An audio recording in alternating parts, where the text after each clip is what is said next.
Hello student, आज की इस वीडियो में आपका स्वागत है। आज मैं इस वीडियो में आपके लिए लाई हूँ एनसीईआरटी हिंदी पाठ पुस्तक क्षितिज भागवन यानी क्लास 9th का काव्यखंड का लेसन नंबर 2 वाक, जिसको लिखा है लद्दत ने। तो आइए आज हम पढ़ेंगे वाक का तीसरा कविता।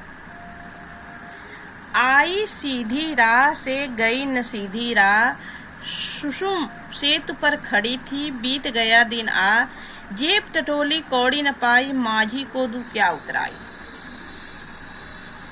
बच्चों, यहाँ सुषुप्त सेतु का मतलब होता है हठयोग का मतलब। सुषुप्त नाड़ी रूपी पुल होता है। एक हठयोग के शरीर की तीव्र प्रदान करने वाली नाड़ियों में एक नाड़ी होती है सुषुप्ना, जो नासिका के मध्य ब्रह्मांड में स्थित होती है। राह यानी रास्ता जानते ही हैं।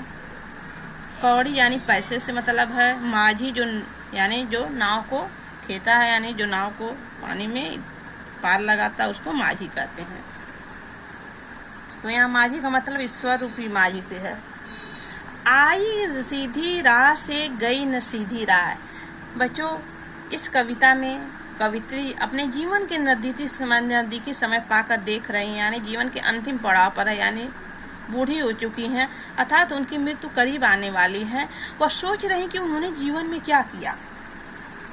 कह रही हैं कि उन्होंने जीवन में क्या किया। उनको पछतावा होता है कि मैंने तो धर्म का काम किया ही नहीं। कवित्री को लगता है कि मैं तो धर्म की काम तो किया नहीं। आई सीधी राह से गई न सीधी राह। मैं तो आई थी संसार में सीधी रास्ते पर चलने के लिए, मतलब यानी भक्ति का रास्ता अपनाने के लिए, लेकिन उस पर भी सीधे गई न सीधी राह, लेकिन उस रास्ते पर मैं नहीं चल सकी। इस सदकर्मों को छोड़कर, मैंने धर्म के काम को छोड़कर किस पर भटक गई? सांसारिक मोह माया धन दौलत भोग विलास में मैं तो भटक गई। सुषुप्त सेतु पर खड़ी थी बीत गया दिन आ। सुषुप्ना नाड़ी रूपी जो पुल है, हठ योग के शरीर का 3 प्रधान नाड़ियों में एक नाड़ी जो सुषुम्ना होती है, नासिका के मध्य ब्रह्मांड में स्थित होती है। सारा जीवन मैं इस तो मोह माया की जाल में ही बीत गया। मैं तो सीधे रास्ते के बजाय इस मोह माया के सांसारिक जाल में ही फंस गई। कवित्री कहती है, जब जेब टटोड़ी कौड़ी न पाई माझी को दू क्या उतराई। कवित्री कहती है बच्चों की जब जीवन की इस अंतिम पड़ाव में भवसागर रूपी सागर को जो ईश्वर रूपी माझी मुझे पार लगाएगा, तो मैं उनको उतराई में क्या दूंगी। मेरे पास तो कुछ बचा ही नहीं है, मैं तो एकदम गरीब हूँ। कवित्री कहती है पूरा जीवन तो मैंने यूं ही गवा दिया। सांसारिक मोह माया में धर्म का काम तो मैंने किया ही नहीं।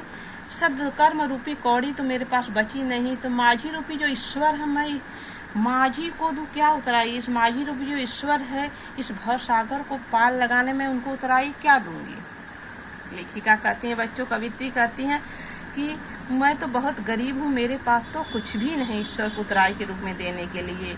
उनके पास सिर्फ पछतावे के सिवा कुछ भी नहीं बचा है। कोई पुण्य का काम तो मैंने किया ही नहीं, धर्म का काम तो मैंने किया नहीं। मैंने तो बस मोह माया, सांसारिक मोह माया में मैं फंसी रही। अब उनके पास इतना समय नहीं कि वे इस गलती को बच्चों सुधार सकें। अब उनके पास पछतावा के अलावा कुछ नहीं। इस वाक कविता में बच्चों लद्दत का कहने का मतलब, कवित्री का कहने का मतलब कि हमको यदि संसार में आए हैं तो कुछ धर्म का काम करना चाहिए, कुछ अच्छे कर्म करना चाहिए। सिर्फ धन दौलत भोग विलास में ही हमको नहीं डूबना चाहिए। उस ऊपर ईश्वर के पास जाने के लिए कुछ अच्छे कर्म भी अपने पास रख लेने चाहिए, जो ईश्वर हमको पार लगाएगा, तो उसके बदले हम कुछ अच्छे कर्म का लेखा जोखा उनको दे सके। तो आज का वीडियो बच्चों यहीं समाप्त होता है। हम नेक्स्ट वीडियो में मिलेंगे। ओके, धन्यवाद।